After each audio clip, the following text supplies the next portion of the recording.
بسم الله الرحمن الرحیم.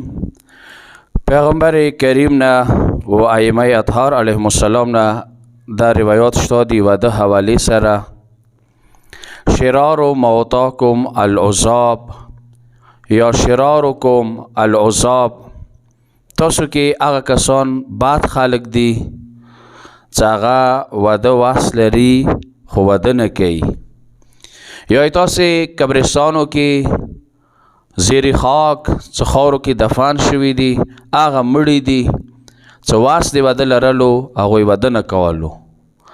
یو کس دی پیغمبر د ورته کا اوقاف نمیږي الکه زوجه آیا واده د شته ویله نه، آیا وینځه د شته ویله نه. پیغمبر د ورته که اف انت موسر، آیا واس د واده لري؟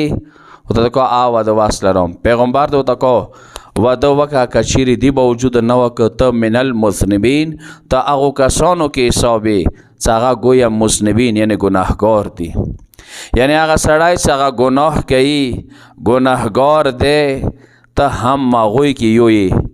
کوي ته المس کاخي، کوي ته روژه ساتي، کوي ته صدقې ورکوي، خو چې کله واس د واده لري واده نه کوي من المذنبین، ته ګناهګارو کې حساب. واخر دعوانا الحمد لله رب العالمین.